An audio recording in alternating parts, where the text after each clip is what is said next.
मूसा नबी डाक दिया कहे रब्बी अरिनी ओ रहमतेर अल्लाह एक बार एकटू आमाके देखा दाओ। अल्लाह बोलेन लन तारानी ओ मूसा बारे देखते पारबा ना। मूसा नबी बार बार बोले रब्बी अरिनी, अल्लाह बार बार बोलेन लन तारानी।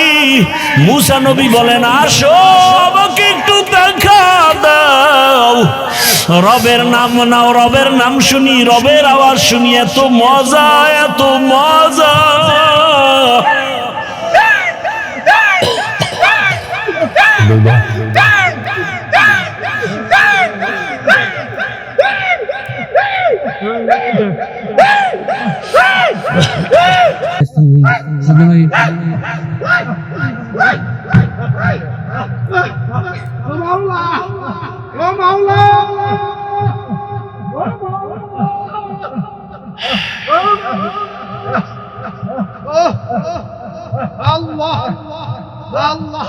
Not covered go. Right go, right go, right go.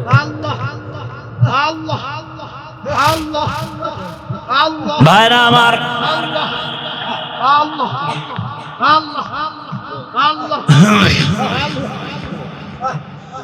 अल्लाह আসলে ভাই বাবা মারা গেছে কারো এরকম হয় না, কথা বলেন না কেন? তো দু চারটা সন্তান আসছে, বাবায় মারা গেছে, কেউ গামছা চোখে দিয়ে কান্না করে, আবার একটা ছেলে আইসা মাটিতে গড়াগড়ি খায় আর চিল্লায়, এরকম নাই? তাহলে কেউ বলবে কি ওই ছেলেটা আসলে খারাপ? না, ও বাবার মায়া এত পরিমাণ নিজের আর কন্ট্রোলে রাখতে পারে নাই। আরে আগুন তো গরম, আগুন ঠান্ডা না গরম? তো ইশক আর মোহাব্বত একটা আগুনের মতো। কিসের মতো? আগুনের মতো। আল্লাহ নিজে বলতেছেন ইন্নামাল মুমিনুনা আল্লাযীনা ইযা যুকিরাল্লাহু ওয়াজিলাত কুলুবুহুম ওয়া ইযা তুলিয়াত আলাইহিম আয়াতুহু যাদাতুহুম ঈমানা ওয়া আলা রাব্বিহিম ইয়াতাওয়াক্কালুন। আল্লাহ বলেন যারা খাঁটি ঈমানওয়ালা, এদের সামনে যখন আমার নাম বলা হবে, আল্লাহর নামের জিকির হবে, নাম উচ্চারণ হবে, তখন তাদের কলবে ঝালঝালা শুরু হয়ে যাবে, কলবের ভেতরে কম্পন। আর যখন কোরআনের তেলাওয়াত হবে তখন তাদের ঈমান এই পরিমাণ তাজা হয়ে যাবে। ঈমান যখন তাজা হয়ে যাবে, আরে একটা মানুষের চিন্তা চেতনা এমন, আমি প্রায় সময় বলি, শামসুল হক ফরিদপুরি রহমাতুল্লাহ আলাইহি বলেন দুনিয়াতে যত মানুষ দেখো সব পাগল। কেউ টাকার পাগল, কেউ ক্ষমতার পাগল, কেউ নারীর পাগল, কেউ বাড়ির পাগল, কেউ সৌন্দর্যের পাগল। আর এ দুনিয়াতে একদল মানুষ, এরা টাকার পাগল না, গাড়ির পাগল না, বাড়ির পাগল না, সৌন্দর্যের পাগল না। এই মানুষগুলো একমাত্র আমার মাওলার পাগল। যে টাকার পাগল সে 24টা ঘন্টাই ফিকির করে টাকা টাকা, ডানে বামে সামনে পেছনে টাকা। যে গাড়ির পাগল সে সব সময় ফিকির গাড়ি আর গাড়ি। যে বাড়ির পাগল সে 24টা ঘন্টায় ফিকির আর জিকির বাড়ি বাড়ি বাড়ি। আর যেই বান্দার অন্তরে আমার মালিকের আগুন, ওই বান্দা বাড়ি চায় না, গাড়ি চায় না, ওই বান্দার অন্তরে সব সময় আগুন জ্বলে। আমার মালিক, আমার মালিকের তো এখনো চিনতে পারি নাই। আজ আমি কথা বলি, কত সুন্দর কণ্ঠের আওয়াজ। এই সুন্দর কণ্ঠ কে দিলেন? তাকে তো একবারও চিনলাম না। আমারে বাড়ির মালিক, গাড়ির মালিক, সন্তানের মালিক কে বানাইছেন? বাড়ি চিনলাম, গাড়ি চিনলাম, সন্তান চিনলাম, সব চিনলাম, কিন্তু গাড়ি যে আমাকে মালিক বানাইলেন তারে তো এখনো চিনলাম না। আল্লাহ তাআলা মোহাব্বত, বান্দাকেই তো আল্লাহ মোহাব্বতের দরজা খুলে ডাকেন। ইব্রাহিম নবীর মেরাজ দিলেন আগুনের মধ্যে নিয়া। আগুন জ্বলতেছে কিন্তু ইব্রাহিম জ্বলে না, কারণ আমার মালিকের কুদরতের নজর পড়ে গেছে। ইউনুস আলাইহিস সালামের সাথে মেরাজ হয় মাছের পেটের মধ্যে নিয়া। ওই মাছের পেটে গিয়াও ইউনুস আমার আল্লাহকে ভুলেন না। ওই মাছের পেটের মধ্যে ইউনুস আমার আল্লাহকে ডাকতেছেন। আল্লাহ বলেন, যে আমাকে ভুলে না আমিও তাকে ভুলতে পারি না। আল্লাহ তাআলা মুসা নবীর সাথে কথা বললেন তুর পাহাড়ে, মেরাজ। আদম আলাইহিস সালামের সাথে মেরাজ আরাফার ময়দান। আর আপনার আমার নবীর সাথে মেরাজের চূড়ান্ত ঠিকানা দিলেন আরশে আজিম। সেই মেরাজ হলো রাতের বেলা না দিনে? রাতে। কেন? বন্ধুর সাথে বন্ধুর মোহাব্বতের আলাপটা তো রাতের অন্ধকারেই ভালো হয়। ইশকে আশালাস্তে কোচো বরফরু হরছে জুজ মাশুকে বাকি জুমলাসু। আল্লাহ এজন্য নবীকে রাতের বেলা নিয়ে গেলেন, আর সে আজিমি নিয়ে কথা বলবেন। আল্লাহ তাআলা জিবরাইল আমিনকে পাঠায় বলে, যাও আমার নবীকে সাজাইয়া নিয়ে আসো আমার বাড়ি আরশে আজিমে। জান্নাত থেকে একটা বোরাক নিয়ে যাও।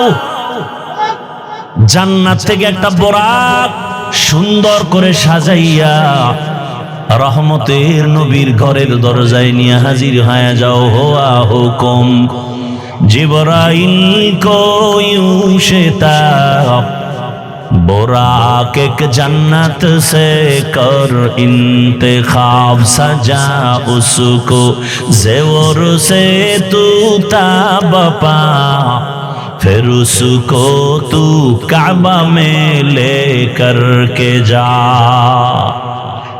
আল্লাহর অর্ডার হয়ে গেল। আমার রসুলকে এখন কাছে বসায় কথা বলবেন। বোরাক নিয়ে জিবরাইল হাজির। রাতের বেলা, এমন রাত নবীও ঘুমায়। মক্কা নগরীর পার্শ্বে হাতিমে কাবা। জিবরাইল আমিন বোরাকটা বাইতুল্লাহর পার্শ্বে রাখিয়া এইবার তিনি চলে গেলেন আমার রসুলকে ঘুম থেকে সজাগ করার জন্য। নবী ঘুমন্ত অবস্থায় আছেন, রাতের গভীর। নবী কোথায় ঘুমাচ্ছেন? এই ক্ষেত্রে তিনটা মতামত পাওয়া যায়। কেউ বলেন নবী হাতিমে কাবায় ঘুমাচ্ছেন, কেউ বলে নবী শিয়াবে আবু তালিবের মধ্যে ঘুমান, কেউ বলেন নবী তার চাচাতো বোন উম্মে হানির ঘরের মধ্যে ঘুমাচ্ছেন। তিনটাই সহিহ। উম্মে হানির ঘর হলো শিয়াবে আবু তালিবের মাঝখানে। জিবরাইল আমিন নবী তো ঘুমান। ঘরের উপর থেকে ছাদ ছিদ্র করে জিবরাইল ঢুকলেন। দরজা দিয়া ঢুকছে না উপর দিয়া? ছাদ ছিদ্র করে মাঝখান দিয়া ঢুকলেন। জিবরাইল আমিনের 600 নূরের পাখা। রহমতের নবী ঘুমাচ্ছেন। এই মুহূর্তে কোনো আওয়াজ দেওয়া যাবে না। রহমতের নবী ঘুমান। হাত লাগানো যাবে না, মাথায় কোনো টাচ করা যাবে না।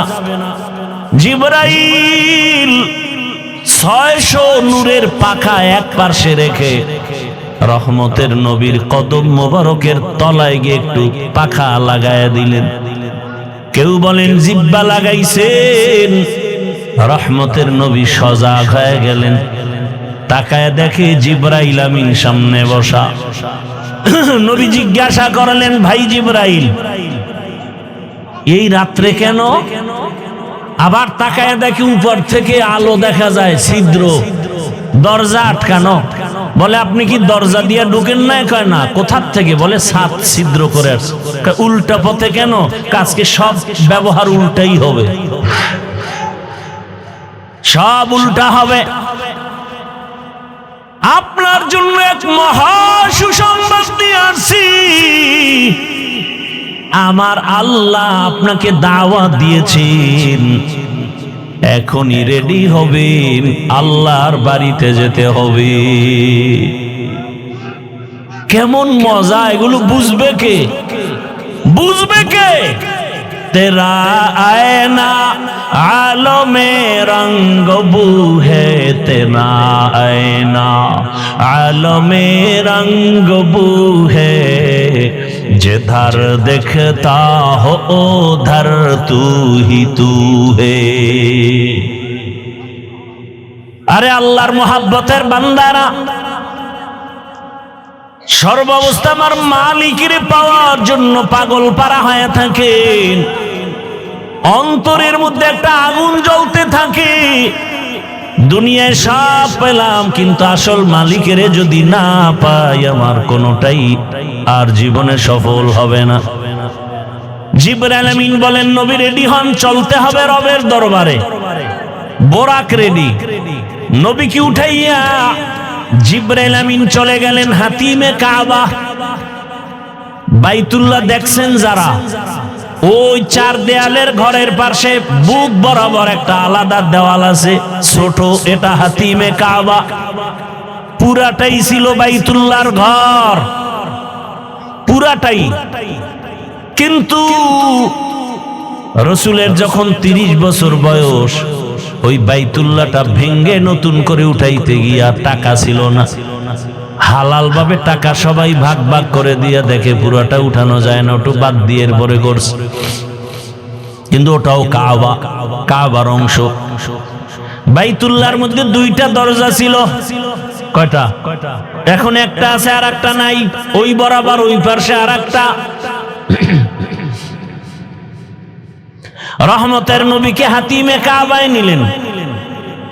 ওখানে নবী আরেকটু শুয়ে পড়লেন, আবার উঠাইয়া রহমতের নবীকে ঝমঝম কূপের কিনারায় নিয়েছেন। নবীকে চিৎভাবে শোয়াইলেন। নবীজির সিনা মুবারকটা ছিদ্র করে ফেললেন।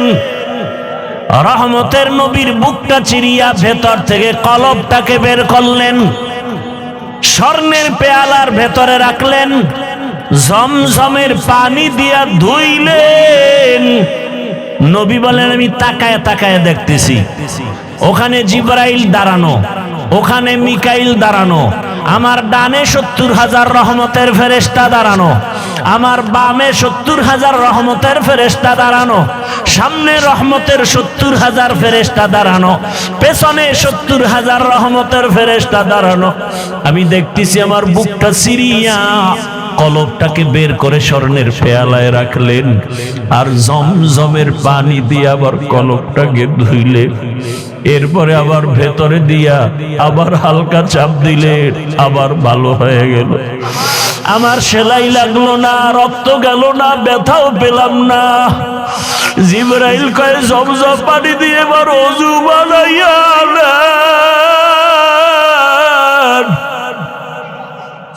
ওযু বানাইয়া রেডি হয়ে যান।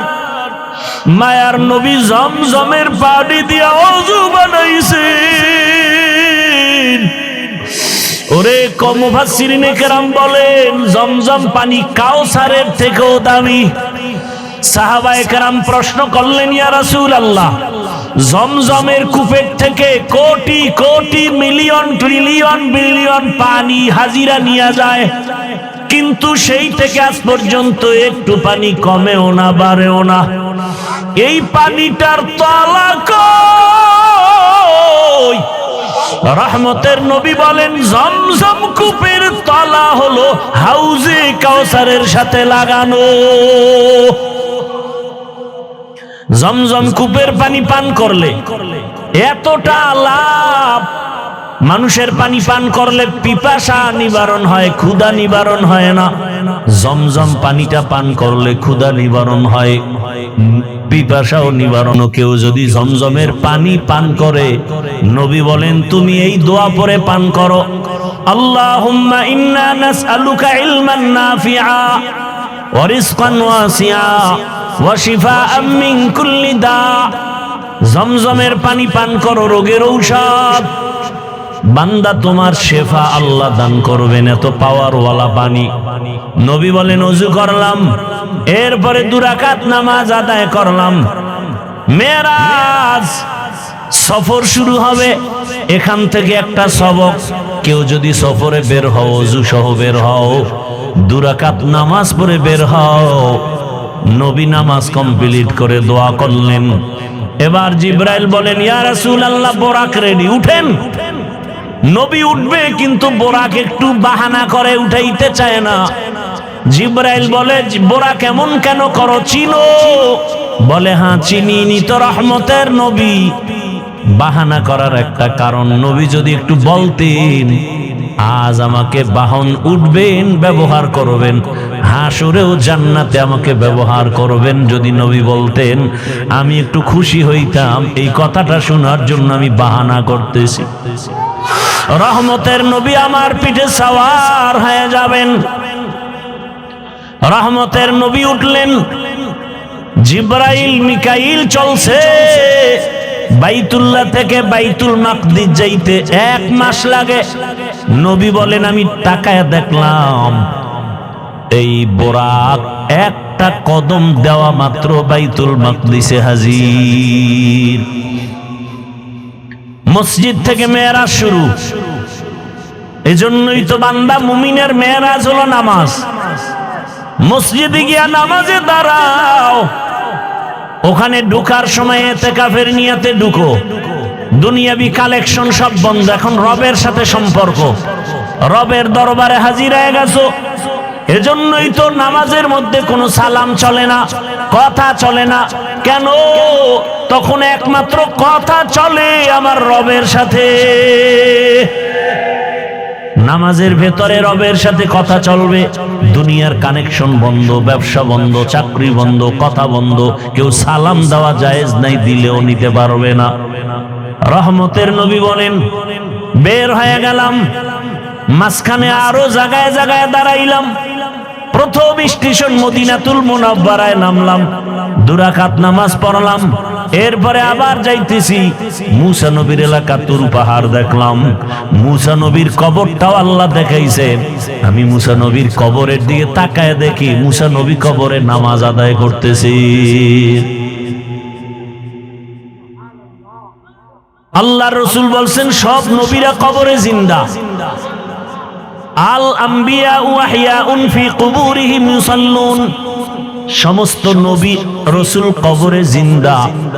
আল্লাহ কোরআনে বলেন আমি এদেরকে খানা দেই, রিজিক দেই।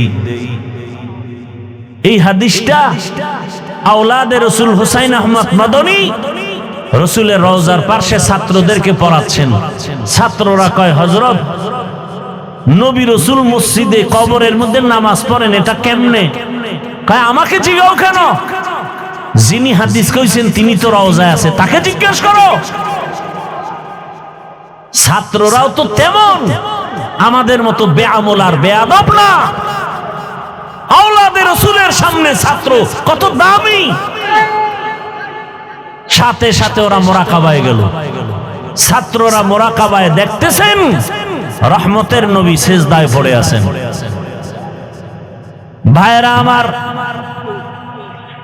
বাইতুল মাকদিসে চলে গেলেন।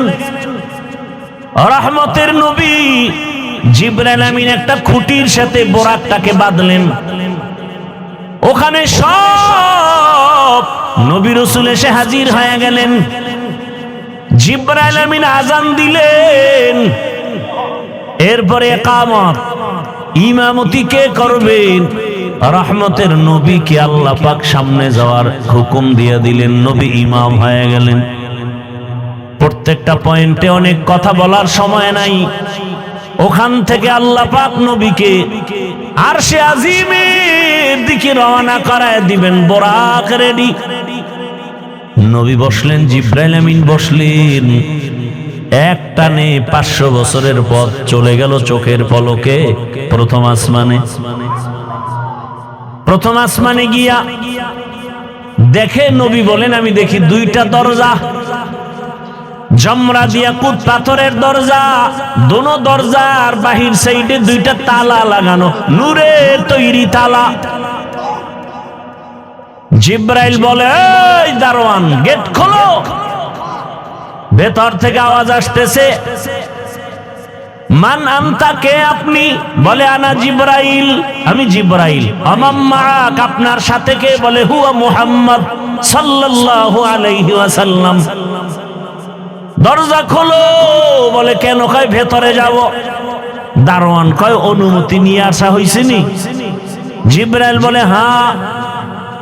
দারোয়ান বলে চাবি তো আমার হাতে নাই, চাবি তো রহমতের রসুলের হাতে, চাবি তো ইসমে আজম, বিসমিল্লাহ বলবে তো তালা খুলে যাবে। নবী বললেন আমি বিসমিল্লাহ বলা মাত্র দোনোটা নূরের তালা খুলে গেল। ভেতরে ঢুকলাম। নবী বলেন প্রত্যেক আসমানে 2টা করে দরজা আছে। এক দরজা দিয়া বান্দার আমল আরশে আজিমে যায়, আর এক দরজা দিয়া আমার মাওলা বান্দার জন্য রিজিক পাঠায়। হ্যাঁ, আল্লাহ রিজিক পাঠায় এক দরজা দিয়া, আর এক দরজা দিয়া বান্দার আমল চলে যায়। নবীজি বলেন আমি ঢুকলাম, ঘুরে ঘুরে ঘুরে ঘুরে দেখলাম। এরপরে আবার উপরে গেলাম, মহাশূন্য। এরপর 2য় আসমান, সেখানেও 2 দরজা, নূরের তালা। এখানেও জিব্রাইল অনুমতি চাইল। এভাবে করতে করতে 7ম আসমানে চলে গেলাম। 7ম আসমানে গিয়ে দেখি একটা নূরের ঘর, যাকে বলে বাইতুল মামুর। 70,000 রহমতের ফেরেশতারা তাওয়াফ করে। একবার যারা সুযোগ পাবে, কিয়ামতের আগে আর সুযোগ নাই।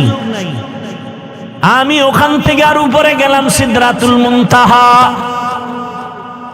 রাতের অল্প সময় একটা বড়ই গাছ, তেলের ড্রামের মতো এক একটা বড়ই, আর হাতির কানের মতো এক একটা পাতা, কালকেলাল। নবী বলেন ওখান থেকে এবার জিব্রাইল আলাদা, আল্লাহ আলাদা বোরাক পাঠাইছেন, আর আলাদা একটা বাহন পাঠাইলেন রফরফ নামের। ওখান থেকে আবার সফর শুরু। যাইতেছি যাইতেছি, কত পানি, কত আগুনের স্তর পারায়া যাইতে যাইতে যাইতে যাইতে অনেক উপরে যাইতেছি, অনেক। হঠাৎ পানির স্তর পারাইয়া অনেক উপরে গিয়া দেখি নূরের তৈরি আরশে আজিম।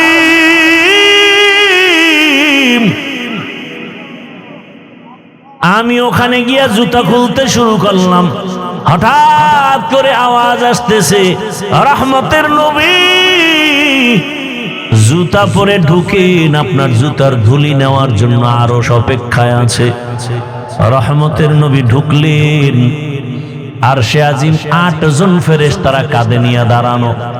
ওদের পা হলো 7 জমিনের নিচে। ওই ফেরেশতারা জানে না তাদের কাঁধে কি আছে।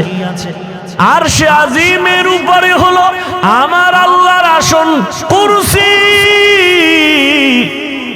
ওয়াসিআ কুরসিয়ুহুস সামাওয়াতি ওয়াল আরদ। রহমতের নবী ঘুরে ঘুরে দেখতেছেন আল্লাহ পাকের আসন ওই কুদরতের কুরসির চতুর্দিকে 70,000 নূরের পর্দা লাগানো।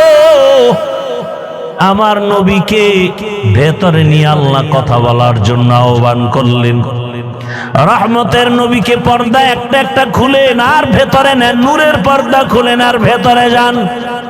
কাছাকাছি আল্লাহ পাক আমার রহমতের রসুলকে নিয়া এরপরে কথা বলবেন।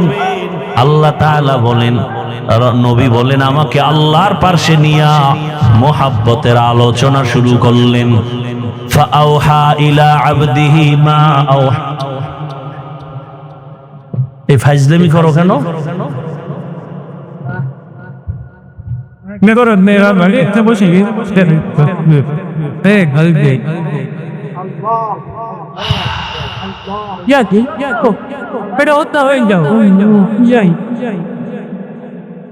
ইশক মোহাব্বত ভালো, সম্মান ভালো, আবেগ দিয়ে বেয়াদবি করা ভালো না। মাইক টাইনে লইয়া যাওয়া, সুমা দেওয়া, এডি বেয়াদবি, এডি ইশক না, এটা কন্ট্রোল করতে হবে।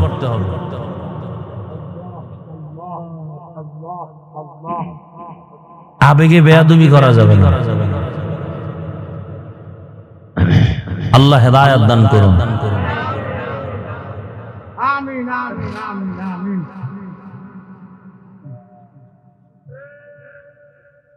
আল্লাহ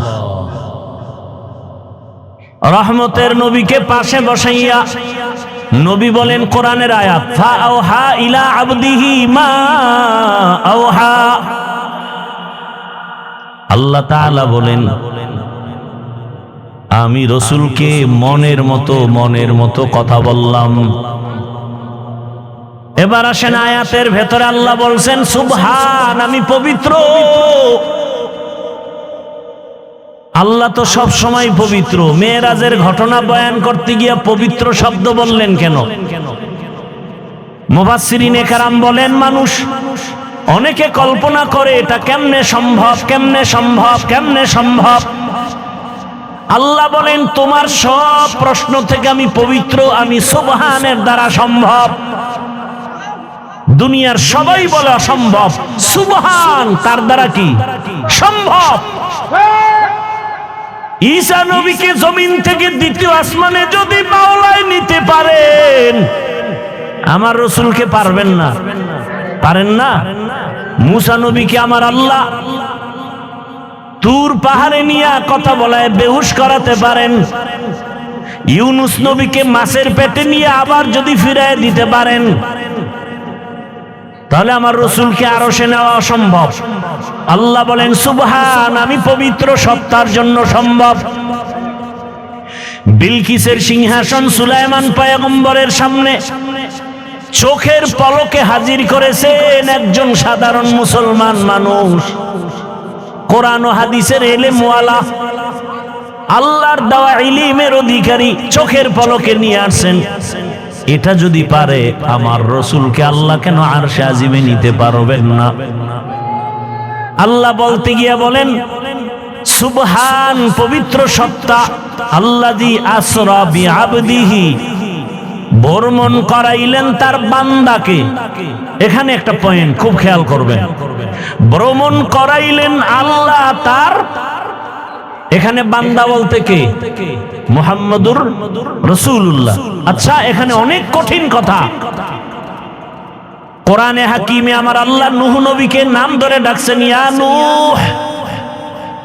ইব্রাহিম নবীরে ডাকলেন ওয়ানা দাইনাহু ইয়া ইব্রাহিম। মুসা নবীরে ডাকলেন আমা তিলকা বিয়ামিনিকা ইয়া মুসা। কিন্তু কোরআনে হাকিমে কোথাও আমার রব আমার রসুলের নাম ধরে ডাকেন নাই। খুব খেয়াল করিয়েন, আল্লাহ পাক আমার নবীকে যত জায়গায় ডাকছেন সম্মান সূচক শব্দ দিয়ে ডাকছেন, ইয়া আইয়ুহাল মুজাম্মিল কুমিল লাইলা ইল্লা কলিলা, ইয়া আইয়ুহাল মুদ্দাসসির কুম ফাআনজির ওয়া রাব্বাকা ফাকাব্বির ওয়া সিয়াবাকা ফাতাহহির। আমার নবীকে রহমাতুল লিল আলামিন উপাধি দিয়ে সম্বোধন করলেন, আমার নবীকে শাহিদা ওয়া মুবাশশিরা বলে সম্বোধন করলেন, আমার নবীকে সম্বোধন করলেন তাহা, ইয়াসিন। কোথাও নাম নিলেন না, কিন্তু শব্দগুলো যে আল্লাহ সম্বোধন করলেন বড় দামি। পৃথিবীর ইতিহাসে রসুলের একটা সফর হলো মেরাজ, এটা বেঈমানেরা মানতে পারে না। এত বিশাল বড় একটা অলৌকিক ঘটনার ক্ষেত্রে আমার রসুলকে একটা দামি শব্দ দিয়ে সম্বোধন না করে শুধু বান্দা বললেন কেন? একটা নরমাল শব্দ। আমরাও বান্দা, ইহুদিরাও বান্দা, খ্রিস্টানেরাও বান্দা, আমার রসুলও বান্দা। বান্দা শব্দ নবীকে কেন বলা হলো? এর চারটা কারণ আছে। কয় কারণ বলবো? একটা কারণ বলি, বাকি বলার সময় হবে কিনা জানি না। আমার আল্লাহ আমার রসুলকে বান্দা বললেন কেন? এত নরমাল শব্দ। আমরাও বান্দা, রসুলও বান্দা, ইহুদিরাও বান্দা, খ্রিস্টানেরাও বান্দা, নবীও বান্দা। আল্লাহ পাক নবীকে বান্দা বলার এখানে 4টা কারণ। 1 নাম্বার কারণ হলো আমার নবী নিজেই নিজেরে বান্দা বললে বড় খুশি হয়ে যান। আমার নবীকে বান্দা বলতে গেলে নবী নিজেই বড় খুশি। ওই যে হুদাইবিয়ার সন্ধির সময় খেয়াল করেন, যখন লেখাপড়া শুরু, লিখতেছে হযরত আলী কাগজ। নবী তো লিখতেও পারেন না, দেখা পড়তেও পারেন না। এখন সন্ধির মধ্যে লেখছে মুহাম্মদ ইবনে আব্দুল্লাহ মিন রাসূলিল্লাহ, আল্লাহর পক্ষ থেকে যিনি রসুল তিনি মুহাম্মদ আব্দুল্লাহর ছেলে। এখন মুশরিকরা কয়, এই রসুল লেখা হলো কেন? রসুল যদি মানি তা তার সন্ধি থাকে না। আমরা তো মুহাম্মদকে মুহাম্মদ মানি, রসুল মানি না। এখন ওমর তরবারি নিয়ে রেডি, নবী অর্ডার দিলি সাইজ করে ফেলাম। নবী কয় না, ঝগড়ায় যাইও না, চুক্তি হইতেছে, এবার রসুল নামটা কেটে দাও আলী। আলী কয় নবী আপনি কি রসুল না? বলে হ্যাঁ। কাটবো কেন? আমার কল্লা কাটতে পারি, রসুল কাটবো না। ওমরও রেডি, কাটবে না। এইবার নবী কয় তাহলে আমার কাছে দাও। নবী নিছেন চুক্তিপত্র নিয়ে, বলে রসুল শব্দটা লেখা কোথায়? আমাকে আঙ্গুল দিয়া ধরাও। নবীকে ধরায় দিছেন। নবী শাহাদাত আঙ্গুলটা রেখে এভাবে একটা টান দিছেন, লেখা মুছে গেছে। নবীজি নিজের বান্দা বললে বড় খুশি হয়। কারণ আম্মা জান আয়েশা রাদিয়াল্লাহু আনহা একদিন রহমতের নবীকে জিজ্ঞাসা করেন, ইয়া রাসূলুল্লাহ আপনি এত কষ্ট করেন, ইবাদত করেন, পা ফুলে যায়, এত পরিমাণ রসুল ইবাদতে সময় কাটান, পা ফুলে যায়। নবীজি কি বললেন জবাবে?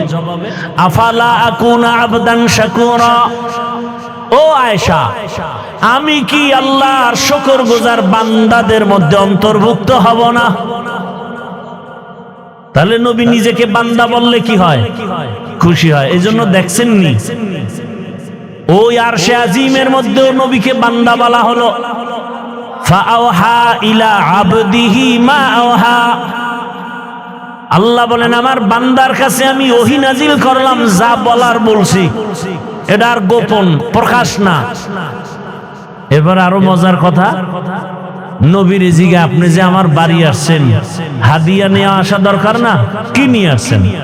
নবী বলেন আত্তাহিয়াতু লিল্লাহ ওয়াসসালাওয়াতু ওয়াত-তাইয়্যিবাত, 3টা নিয়ে আইছি হাদিয়া। আল্লাহ কয় আমিও 3টা দিলাম। আসসালামু আলাইকা আইয়ুহান নবী ওয়া রাহমাতুল্লাহি ওয়া বারাকাতুহু। নবীকে আমি একা নিলাম না, আমার উম্মতেরও ভাগে লইলাম। উম্মতের কান্ডারি নবী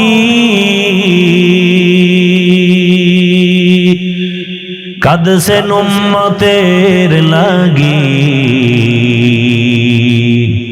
এখনো কাঁদেন নবীজি শুয়ে মদিনার পানে। নবী বিনে কে তারাবে পুরসিরাত মিজানে, নবী বিনে কে তারাবে পুরসিরাত মিজানে। রহমতের নবী যখন বললেন আমার উম্মতেরও শামিল করি, আসসালামু আলাইনা কন না কেন? ওয়া আলা ইবাদিল্লাহিস সালিহিন। এইবার আল্লাহ কয় এই ফেরেশতারা শুনছুনি এখানে আমার বন্ধু কি বলছে? কয় হ্যাঁ। তোরাও সাক্ষী দে।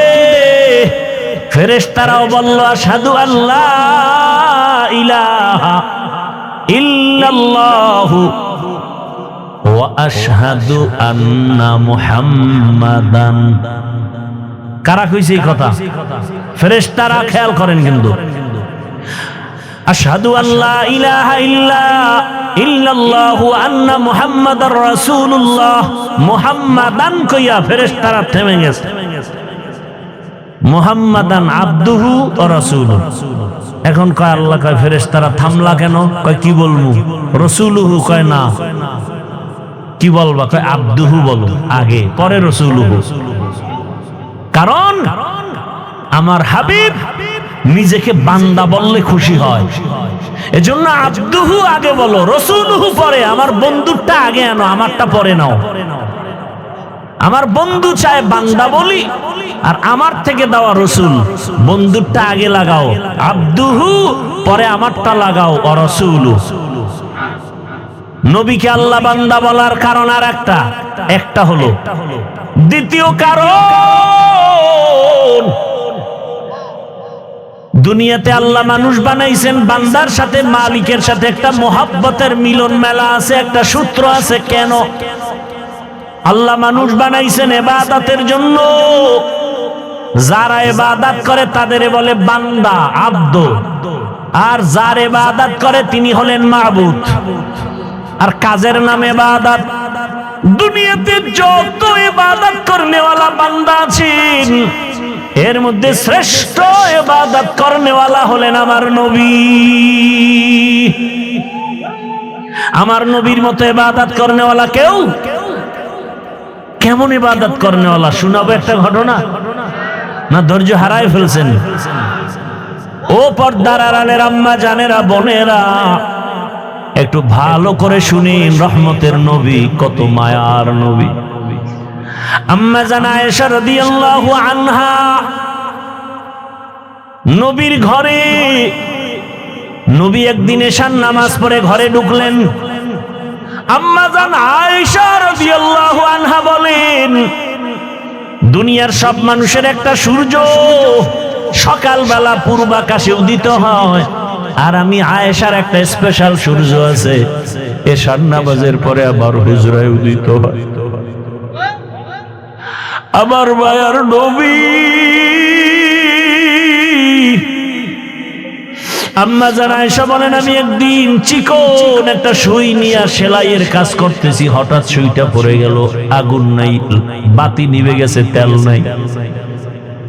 আমি সুইটা পাই না, অপেক্ষা করতেছি অন্ধকারে। হঠাৎ আমার সূর্য ঘরের মধ্যে চলে আসছে। রহমতের নবী ঘরে আসা মাত্র আমার ঘরটা আলোকিত হয়ে গেছে।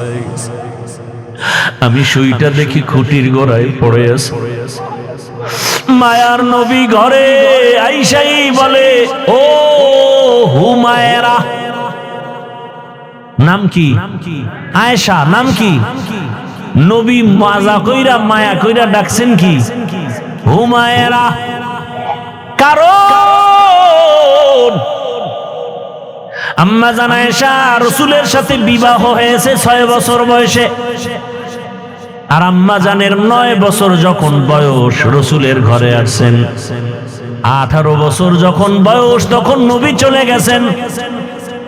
হিসাবটা বুঝে থাকলে বলেন, 6 বছরে বিবাহ হলো, 9 বছরে আম্মা জান নবীর ঘরে গেলেন, আর 18 বছর বয়সে রাসূল দুনিয়া থেকে চলে গেলেন। আম্মা জান রাসূলের ঘরে সংসার করলেন কতদিন? কয় বছর? আম্মা জান আয়েশা মাত্র 18 বছরের নারী, নবীর সোহবত পেলেন মাত্র 9 বছর। আম্মা জান বলেন, আমি এই 9 বছরে রাসূল থেকে কি পাইছি শুনো। ও পর্দার আড়ালের আম্মা জান আয়েশা রাদিয়াল্লাহু আনহা বলেন, আমি 9 বছর রাসূলের ঘরে থেকে আমি 2000-এর উপরে হাদিসের হাফেজা হয়ে গেছি। কোরআনের ভেতরে বড় তাফসীর করেনওয়ালা আম্মা জান আয়েশা। আম্মা জান বর্ণনা করেন আর বলেন, নবী আয়েশা ঘরে ডাক দিয়া বলেন, ও হুমায়রা। আমি তো খুশি। নবী মুস্কি হাইসা কয়, আজকের রাতের জন্য আমাকে একটু ছুটি দিবেননি? আমি আয়েশা পেরেশান হয়ে গেলাম, নবী আমার কাছে ছুটি চায়। তো ভাবছি বোধহয় কোনো বিবির ঘরে যাবেন, আমি মুস্কি হাসলাম, ইয়া রাসূলুল্লাহ আপনি কোথাও যাবেন আর আমি না বলবো, এটা কেমনে হয়? কারণ আমার আব্বা আবু বকর আপনাকে জোর করে আমাকে দেন নাই। আপনার ঘরে আমি আয়েশা আসার পেছনে আমার আল্লাহর ইশারা।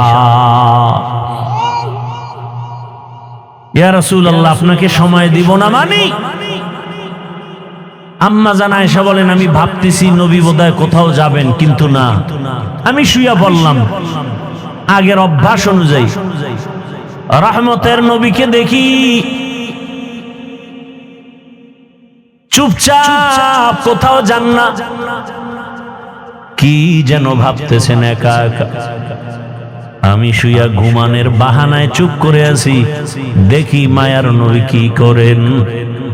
আম্মা জান আয়েশা বলেন, আমি দেখি রহমতের নবী মালিকের মোহাব্বতের নামাজে দাঁড়ায় গেলেন। মায়ার নবী নামাজে দাঁড়ায় গেলেন, নামাজ শুরু করে সূরা ফাতিহা পড়তেছেন। আমি আয়েশা রাসূলের আওয়াজগুলো কানে শুনতেছি। রহমতের নবীর তেলাওয়াতে এত মজা, আমার ঘুম ভেঙ্গে আমি তাকায় আছি, রহমতের নবী তেলাওয়াত করে নামাজে। কিন্তু আমি আবার ভয় পেয়ে গেলাম। আমি জীবনে যতবার দেখছি রাসূল নামাজ আদায় করে, কিন্তু আজকে দেখি ভিন্ন। রহমতের নবী নামাজে অঝোর ধারায় কান্না করতেছেন, কান্না কান্না, দাড়ি ভিজে ভিজে চোখের পানি পড়ে। নবী তেলাওয়াত করে আর কাঁদেন। কোরআনে হাকিমের বড় সূরা সূরা বাকারা তেলাওয়াত শুরু করলেন। মনে করলাম অর্ধেক গিয়া রুকুতে যাবেন, কিন্তু দেখি না, নবী কাঁদেন আর তেলাওয়াত করেন। করতে করতে পুরা সূরা বাকারা, এত বিশাল সূরাটা শেষ করে ফেললেন। ভাবলাম এবার নবী রুকুতে যাবেন, দেখি না, পরের সূরাটাও শুরু করলেন। নবী তেলাওয়াত করতেছেন আর কান্না করতেছেন। এর পরের সূরাটাও তেলাওয়াত করলেন। অঝোর ধারায় রাসূলের কান্না। আমি আয়েশা ভয় পেয়ে গেলাম, মনে হয় রহমতের নবী জীবনের শেষ নামাজ বুঝি আদায় করতেছে। এত কান্না। রহমতের নবী মাত্র প্রথম রাকাতে এতগুলো সূরা পড়িয়া দীর্ঘ সময়, রাত অনেক পার হয়ে গেল, নবী সবে মাত্র রুকুর মধ্যে গেলেন। ভাবলাম নবী রুকু তাড়াতাড়ি করবেন। নবীকে জীবনে আমি এত দেরি করতে দেখি না, এত দেরিতে রুকুতে গেলেন আর দেরি করলেন। ভাবলাম মনে হয় নবী উঠবেন না। অনেক সময় পার হয়ে গেল, কান্না তো বন্ধ নাই। এক পর্যায়ে রাসূল দাঁড়ায় গেলেন, রুকু থেকে দাঁড়াইয়া কান্না অবস্থায় আবার সিজদায় চলে গেলেন। মাত্র প্রথম রাকাতের প্রথম সিজদায় গিয়া নবী এত মায়ার কান্না শুরু করলেন। নবী মাথা উঠান না। আমি ভয় পেয়ে গেলাম, নবীর জীবনের শেষ নামাজ নাকি। আমারও ভয়। রহমতের নবী প্রথম রাকাতের প্রথম সিজদায় পড়ে আছেন, কান্না। নবী মাথা উঠান না, উঠান না, উঠান না। হঠাৎ করে আমি আয়েশা কান সোজা করে শুনি মসজিদের হুজরার বাহিরে বেলালের কণ্ঠের আওয়াজ। বেলাল ডাক দেয় প্রতিদিন, আজও ডাক দিয়া কয়, ইয়া রাসূলুল্লাহ আজ নামাজের ফজরের সময় কাছে, তাড়াতাড়ি প্রস্তুতি নেন ফজরের নামাজ আদায় করার জন্য। নবী এখনো প্রথম রাকাতের প্রথম সিজদায় পড়ে কান্না করেন, এখনো দ্বিতীয় সিজদা করেন নাই, দ্বিতীয় রাকাতও পড়া হয় নাই। রহমতের নবীর কান্না মনে হয় পুরা ঘর নামাজের জায়গা ভিজে গেল। রহমতের নবীকে আমি জিজ্ঞাসা করি, ইয়া রাসূলুল্লাহ আপনি এত কাঁদেন, আপনার তো কোনো গুনাহ নাই, আপনাকে প্রায় দেখি আপনি কান্না করেন। আমার নবী বলেন, আয়েশা আমার কলিজায় কত ব্যথা তুমি জানো না রে আয়েশা। নবী বললেন, ইয়া রাসূলুল্লাহ আপনার জীবনে তো বহু কষ্টের কথা শুনছি, এমন কোন কষ্ট আছে নাকি যে বারবার আপনার দিলের মধ্যে আঘাত করে? মায়ার নবী কান্না করে কয়, আয়েশা, জীবনের কষ্টের কথা শেষ করা যাবে না রে আয়েশা। 3টা বছর পর্যন্ত আমার কওমের লোকেরা গৃহবন্দী করে রাখছে, পানি দেয় নাই, খানা দেয় নাই, গাছের পাতা চাবাইয়া চাবাইয়া পেটের ক্ষুধা নিবারণ করেছি, পেটে পাথর বেঁধেছি। ও আয়েশা, এত কষ্টের মাঝে আমার সব থেকে বেশি মনে পড়ে তায়েফের জমিনের পাথরের আঘাত। আমি যখন কালেমার দাওয়াত নিয়ে তায়েফের জমিনে চলে গেলাম, ওই তায়েফের বেঈমানেরা ছোট ছোট বাচ্চাদেরকে লেলিয়ে দিয়েছে। ওই তায়েফের ছোট ছোট বাচ্চাগুলো পাথর হাতের মধ্যে নিয়া আমার শরীরে বসা পড়ে না, বাসি পড়ে না রে আয়েশা। ওই তায়েফের ময়দানের ছোট ছোট বাচ্চাগুলো এত জোরে জোরে পাথর মেরেছে, মনে হয় যেন পাথরের আঘাতে বৃষ্টির মতো আমার শরীর থেকে রক্ত পড়িয়া জুতা মোবারক আটকায় গেছে। আমার ওই কাফেরদের বাচ্চাদের পাথরের আঘাত আমার শরীর থেকে রক্ত পড়িয়া জুতা আটকায় গেছে, আমি সহ্য করতে পারি নাই। আসমান থেকে আমার আল্লাহ জিবরাইলের পাঠায় কয়, যাও যাও। আমার মায়ার নবী কান্না করলে আমি আল্লাহ সহ্য করতে পারি না। জিবরাইল আমিন আসি আমাকে বলে, নবী আপনি কাঁদিয়েন না, আমার মাওলা সহ্য করতে পারেন না, আপনি এখন অর্ডার দেন তায়েফের জমিন উল্টায়া ধ্বংস করে ফেলি। মায়ার নবী বলে, ভাই জিবরাইল ওদের মারিও না, ওরা জানে না আমি কেমন, ওরা জানে না আমি কেমন, আমি কত বড় অসহায়, আমি কত বড় ইয়তীম। এই তায়েফের মানুষ জানে না আমি যে বাবা হারা সন্তান। আমি দুনিয়াতে আসি একবারও বাবা বলে ডাক দিতে পারি না, বাবার আদর থেকে আমি বঞ্চিত, মায়ের আদর থেকে আমি বঞ্চিত। ও জিবরাইল এদের মারিও না। ও আয়েশা, ওই তায়েফের কথা মনে পড়লে আমি আর সহ্য করতে পারি না রে আয়েশা। আমার শরীর থেকে কি পরিমাণ রক্ত জমিনে পড়ে গেছিল। আমি অসহায়, আমার বাবা নাই, আমার মা নাই, দাদাও চলে গেছে। এত কষ্টের জীবন আমার রব আমাকে এত আদর করেছেন। ওই মা হারা বাবা হারার ভেতর আমি আমার রবেরে ভুলি নাই। ও পর্দার আড়ালের মা বোনেরা, ও বৃদ্ধ বাবাজিরা, ও যুবক বাবারা, এই ময়দানে কত আল্লাহর বান্দা আছো, মা নাই, বাবাও নাই। আজকে মা হারা বাবা হারা সন্তানের কলিজায় কত আঘাত। এই মা বাবার চোখের পানি আর দোয়া ছাড়া মানুষ হওয়া সম্ভব না রে বাবা। ওই মায়ের চোখের পানি, বাবার চোখের পানি আর কষ্ট আজ আল্লাহ চেহারে বসাইছেন। ওরে মা বাবার জীবনের কষ্টের ঋণ আদায় করা যাবে না রে সন্তান। আমার মায়ার নবী কাঁদেন মা হারা বাবা হারা হয়ে। ও এতিম সন্তানেরা, ওই মা বাবার চেহারাটাও কি মনে পড়ে না?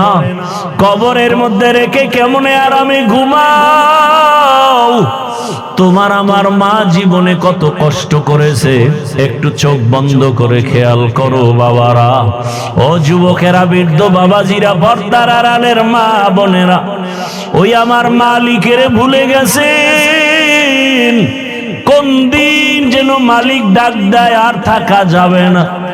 ওই মা বাবার জন্য চোখের পানি ছেড়ে দোয়া করেন। কত বাবা এত কষ্ট করে করে সন্তানকে বড় বানাইছেন। এক সময় বাবা চাল কিনতে পারে নাই, ডাল কিনতে পারে নাই। কত বাবার মনে চাইতো ইলিশ মাছ খাবে, কিনার মতো টাকা ছিল না। কত মায়ের অন্তর চাইতো বেদানা আঙ্গুর খাবে, কেনার টাকা ছিল না। আজকে সন্তান তোমার ঘরে মাছের অভাব নাই, ফলের অভাব নাই, কিন্তু ওই মাছ আর ফল কে খাবে? মা বাবার সাদা কাপড়ের প্যাকেট হয়ে কবরে পড়ে আছে। ওরে তুমি শীতের রাতে ঘুমাইলে মা ঘুমাইতেন না, রাতের গভীরে আসিয়া দেখতেন সন্তানটার মশারি নাই, শীতের ভেতরে গায়ে কম্বল নাই। মা বারবার কম্বল উঠায় দেয়, মশারি টানায় দেন। আজকে ওই মা বাবাকে ঠান্ডা মাটির মধ্যে রেখে যারা আরামে ঘুমাও, ওই মায়ের চেহারাটাও কি মনে পড়ে না? বাবার কথা কি মনে পড়ে না? ওই মা বাবার ঋণ আদায় কেমনে করবা? চোখের পানি ছেড়ে আল্লাহর কাছে কান্না করে দোয়া করো। আর যার মা বাবা বেঁচে আছে, ও আমার যুবক বাবারা, দোয়া নিও। ওই মা বাবার দোয়া ছাড়া জীবনের সফলতার দরজা খুলবে না রে বাবা। ও আমার কলিজার যুবক, ওই মা বাবারে কষ্ট দিও না রে বাবা। যদি বাবাকে পাও, হাতটা ধইরা দোয়া নেওয়ার চেষ্টা করিও। এই রত্ন হারায় গেলে আর জীবনে পাওয়া যাবে না। ওই বাবারে পাইলে দোয়া নিও, জীবনের সফলতার দরজা খুলে যাবে। মায়েকে পাইলে ঘরে গিয়া মাকে বলিও, মা জীবনে কত বেয়াদবি করেছি, তুমি গোপনে কষ্ট পেয়ে কান্না করেছো। আজ তওবার নিয়ত করেছি, আর বেয়াদবি করব না। তুমি আমার মাথায় হাতটা দিয়া দোয়া করে দাও। মাকে যদি বলতে পারো, দেখবা মায়ের চোখের কোঠায় পানি। মা ডেকে বলবে, বাবা আয় আয়। আল্লাহর মোহাব্বত নিয়া মাথায় হাত দিয়া ডাকবে, ও আরশে আজিমের মালিক, আমার কলিজার সন্তানটাকে কবুল করে নাও। ও সন্তানেরা, ওই মা বাবার দোয়া নিয়ে আগায়া যাও। ওলামায়ে কেরামের দোয়া, শিক্ষকের দোয়া নিয়ে গাও। ও পর্দার আড়ালের মা বোনেরা, একটা আদর্শ সন্তানের মা হইয়া কবরে যান। ওরে সন্তানের ভবিষ্যৎ চিন্তা করে ভালো আদর্শ যদি দিয়া যাইতে পারেন, সন্তান এক সময় দোয়া করবে আর গর্ব করবে, আমার মা কত ভালো, বাবা কত ভালো ছিল। আমার মা নামাজের সময় নামাজ আদায় করত, কোরআন তেলাওয়াত করত, কখনো বেগানা নিয়ে পড়ে থাকতো না, মোবাইল নিয়ে পড়ে থাকতো না। আমার বাবা কত আদর্শবান, আমার বাবা নামাজ পড়তো, আদর করত, নামাজ ছাড়তো না, বেপরদায় চলতো না, বেগানার দিকে তাকাইতো না। আর যদি মা বাবারা খারাপ আদর্শ রেখে চলে যান, সন্তান এক সময় মনে মনে ধিক্কার দিয়া বলবে, আমার মা বাবা এত খারাপ ছিল, আমি কেমনে ভালো হব। আমার মা বাবা দুজন তর্ক বিতর্ক ঝগড়ায় লিপ্ত থাকতো, নামাজ নাই, রোজা নাই, তেলাওয়াত নাই, সারাটা দিন মোবাইলে গুনাহ দেখতো, বেগানার পেছনে দৌড়াতো, তেলাওয়াতের খবর নাই, আমাদেরকেও ভালো লাইনে চালায় নাই, হারামের উপার্জনের পেছনে চলে যাইতো। ধিক্কার জানাবে রে মা বাবা, এখনো সময় আছে, তওবা করেন, আল্লাহর কাছে মন খুলে দুফোঁটা চোখের পানি ছেড়ে বলেন, হে মালিক, জীবনে তো গুনাহ কম করি নাই, আজ থেকে গুনাহ করব না, নামাজ ছাড়ব না, বেপরদায় চলব না, আর যুবকেরাও তওবা করো, আর কোনদিন মা বাবার সাথে বেয়াদবি করবা না, নামাজ ছাড়বা না, দাড়ি কাটবা না, বেপরদায় চলবা না। মা বাবার দোয়া নিয়া, শিক্ষকের দোয়া নিয়া, উলামায়ে কেরামের দোয়া পরামর্শ নিয়া, রসুলের মহাব্বত নিয়া, নবীজির আদর্শ মেনে চলবা। আল্লাহর কাছে যদি তওবার মতো তওবা করতে পারো, আমার আল্লাহ জীবনের গুনাহ মাফ করে দিবেন। ও আল্লাহ আমাদের মাফ করে দেন, তওবাওয়ালা জিন্দেগি দান করেন। গুনাহের কারণে দিলটা পাথর, চোখে পানিও নাই, কান্নাওয়ালা চক্ষু দান করেন। আল্লাহ আমাদের জীবনটাকে রসুলের আদর্শে গড়ার তৌফিক দান করেন, আমিন। আলহামদুলিল্লাহি রাব্বিল আলামিন, والصلاة والسلام على سيد الأنبياء والمرسلين وعلى آله وأصحابه أجمعين يا أرحم الراحمين يا أرحم الراحمين يا أرحم الراحمين رب ارحمهما كما ربياني صغيرا ও দয়ার মালিক, গুনাহের বোঝা নিয়ে আপনার দরওয়াজায় হাজির। আয় আল্লাহ, এই ময়দানে আমার মতো গুনাহগার কেউ নাই। আমার গুনার খবর কেউ জানে না, আপনি জানেন। গুনাহের কারণে আমার হাত না পাক, আমার চোখ না পাক, আমার জিহ্বা না পাক, আমার অন্তর না পাক। আয় আল্লাহ, তওবার নিয়তে আসছি, আর গুনাহ করব না রে মালিক, আর গুনাহ করব না, আর গুনাহ করব না। আয় আল্লাহ, গুনার কারণে দিলটা পাথর, চোখে পানি নাই, কান্নাওয়ালা চক্ষু দান করেন আল্লাহ। আয় আল্লাহ, গুনার কারণে আমাদেরকে ফিরাইয়া দিয়েন না, রাগ করিয়েন না। আয় আল্লাহ, আমরা তওবার নিয়ত করেছি, আর গুনাহ করব না রে আল্লাহ। এ জীবনে না করিলাম বন্দেগি, গুনাহ করে কাটাইলাম জিন্দেগি, গুনাহ করে কাটাইলাম জিন্দেগি।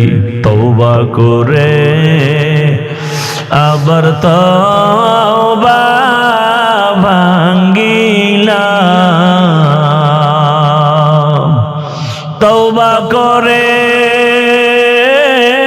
আবার তওবা ভাঙ্গিলাম।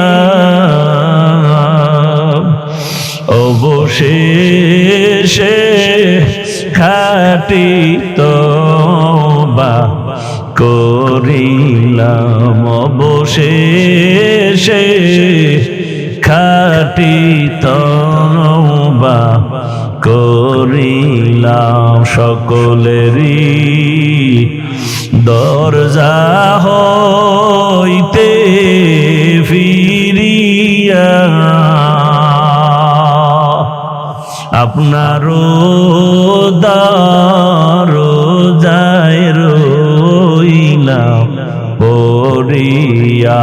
আপনি যদি মাফ না করেন বান্দারে,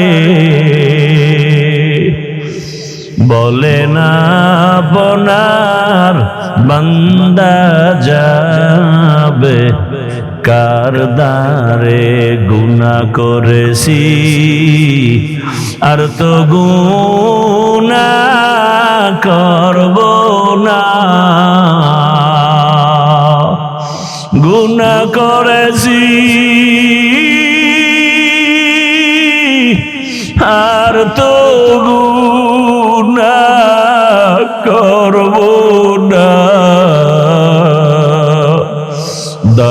করে মাফ করে দেন রব্বানা দয়া করে মাফ করে দেন রব্বানা। আয় আল্লাহ আমরা গুনার বোঝা নিয়ে আসছি, খালি ফিরাইয়া দিয়েন না রে আল্লাহ। জীবনের গুনাহ মাফ করে হেদায়েতের নূর সিনায় দান করেন আল্লাহ।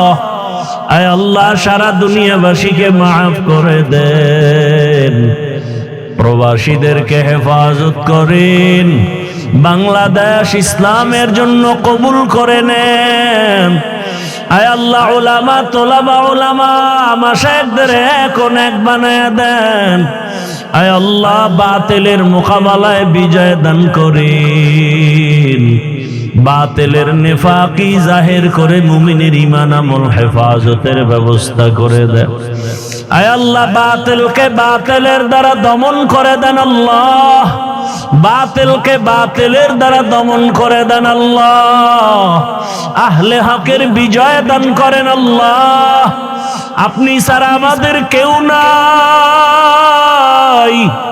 আয় আল্লাহ ঈমান আমলের শক্তি বাড়ায়া দেন, বাতিলের মোকাবেলায় বিজয় দান করেন আল্লাহ। মাদ্রাসা মসজিদ কবুল করে নেন, দান সদকা কবুল করে নেন, ব্যবসা চাকরি যারা করে হালাল ভাবে বরকত বাড়ায়া দেন, হারাম থেকে হেফাজত করেন, রিয়া হাসাদ কিবির দূর করে ইখলাস দান করেন, সুন্নাতওয়ালা জীবন দান করেন, নবীজির রওজা বাইতুল্লাহ জিয়ারতের জন্য তৌফিক দান করেন। আয় আল্লাহ হায়াতে বরকত বাড়ায়া দেন। আয় আল্লাহ আমাদের মা বাবা মুরব্বীরা যারা দুনিয়ায় নাই, জানি না এ ময়দানে কারা ইয়াতীম, মোনাজাতের পরে অনেকে বাসায় যাবে, বাবা মা বলে ডাকবে, দরজা খুলবে। আর এক দল এতিমরা আছে, এরা জীবনে আর মা বলে ডাক দিতে পারবে না, বাবা বলে ডাক দিতে পারবে না। আয় আল্লাহ এতিমদের দিকে তাকাইয়াও কি মায়া হবে না রে আল্লাহ? মেহেরবানি করে সবার কবর জান্নাত বানায়া দেন আল্লাহ। যারা বেঁচে আছেন হায়াত বাড়ায়া দেন, অসুস্থ যারা সুস্থ করে দেন। আয় আল্লাহ আমাদের মা বাবা মুরব্বীরা যারা বেঁচে আছেন দীর্ঘ নেক হায়াত দান করে। আয় আল্লাহ ডানে বামে তাকাই কেমন যেন এতিম এতিম মনে হয়। আল্লাহ দিনের লাইনেও আমরা বড় বড় বুজুর্গ ওলামায়ে কেরামদের হারাইয়া এতিম, দুনিয়ার লাইনেও আমরা এক এক করে সবাইকে হারায় ফেলতেছি। আমার মামা চলে গেলেন, দাদা দাদি নানা নানিরা চলে গেলেন, আমার চাচি চলে গেলেন। একদিন খবর হবে আমিও নাই, একদিন খবর হবে আমার বড় চাচা দোয়া চেয়েছেন, বিছানা থেকে উঠতে পারেন না রে আল্লাহ। কোন দিন খবর হবে দুনিয়ায় নাই। এভাবে এক এক করে সবাই আমরা এতিম হয়ে যাব। আয় আল্লাহ মা বাবাকে হারায় গেলে কি আমাদের একটু সান্ত্বনা দিবেন?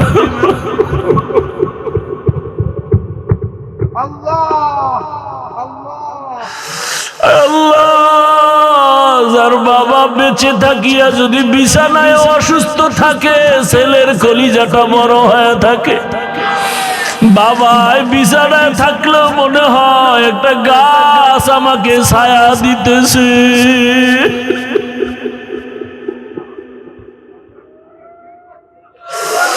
আর যার বাবা নাই মা নাই, ডানে বামে তাকায় দেখে বাড়ি গাড়ি টাকা পয়সা সন্তান পরিবার, কিন্তু হঠাৎ কলিজা আঘাত, আমার বাবাই কই, আমার মা কই। আমার বাবা থাকলে আমার কলিজাটা কত বড় থাকতো, মা থাকলে কত কলিজা বড় থাকতো। বিপদে পড়লে মাকে বলতো মা দোয়া করিও, বাবাকে বলে দোয়া করিও। যার মা নাই বাবা নাই, ডানে তাকায় অসহায়, বামে তাকায় অসহায়, কার কাছে দোয়া চাইবে? ও আল্লাহ, এতিমদের দিকে তাকাইয়া দেখে এই ময়দানে কি আপনার মোহাব্বতের কান্নাওয়ালা কেউ নাই? ওরে যার চোখে পানি তার কাছে দোয়া চাও রে, ও আল্লাহর গোলামেরা দোয়া চাও। কান্নাওয়ালার দোয়া ফেরত যাবে না রে মালিক। যার পছন্দ হয় আপনার কাছে চোখের পানি, তার ওসিলায় মাফ করে দেন। আমাদের মা বাবা আপনজন মুরব্বীরা যারা বেঁচে আছেন হায়াত বাড়ায় দেন। মা অসুস্থ, কুদরতের দ্বারা সুস্থ বানায় দেন। বাবাকে পূর্ণ সুস্থ বানায় দেন। আয় আল্লাহ, চাচা চাচি আপনজনের ভেতরে যারা, সবাইকে সুস্থ বানায় দেন। আয় আল্লাহ, সবার অন্তরে মুহাব্বত বাড়াইয়া আপন আপন হইয়া দুনিয়াতে জীবন চালাবার তৌফিক দান করেন। নফস শয়তানের ধোঁকা থেকে আমাদেরকে হেফাজত করেন আল্লাহ। আয় আল্লাহ, একে অপরের আপন হইয়া সহযোগী হইয়া দুনিয়ায় জীবন যাপনের তৌফিক দান করেন। ইজ্জতের জীবন দান করেন। দিলের ন্যাক আশা পুরায়া দেন। সারা দুনিয়ায় খেদমতের জন্য ইজ্জতের সাথে কবুল করে নেন। আয় আল্লাহ, দিনের মারকাজগুলো কবুল করে নেন। আয় আল্লাহ, ইখলাসওয়ালা তাকওয়াওয়ালা জীবন দান করেন। নবীজির মোহাব্বতে আমাদের দিলের ন্যাক আশা পূরণ করে দেন। আয় আল্লাহ, দোয়া মোনাজাত কবুল করে নেন। আয় আল্লাহ, সবাইকে দিনের খাদেম হিসেবে কবুল করে নেন। জাহেরি বাতিনি দুশ্মনের মোকাবেলায় বিজয় দান করেন। আওয়াজে কথায় রুহানিয়াতে স্পষ্টতর বাড়ায় দেন। আয় আল্লাহ, বরকতি রিজিক দান করেন। ঋণ আদায়ের ব্যবস্থা করে দেন আল্লাহ। নবীজির মোহাব্বতে আমাদের দোয়া কবুল করে নেন। হাসবুনাল্লাহু ওয়া নি'মাল ওয়াকিল, নি'মাল মাওলা ওয়া নি'মান নাসির। ওয়াসাল্লাল্লাহু তাআলা আলা খাইরি খালকিহি মুহাম্মাদিন ওয়া আলা আলিহি ওয়া আসহাবিহি আজমাইন। আমিন আমিন আমিন বিরহমাতিকা ইয়া আরহামার রাহিমিন।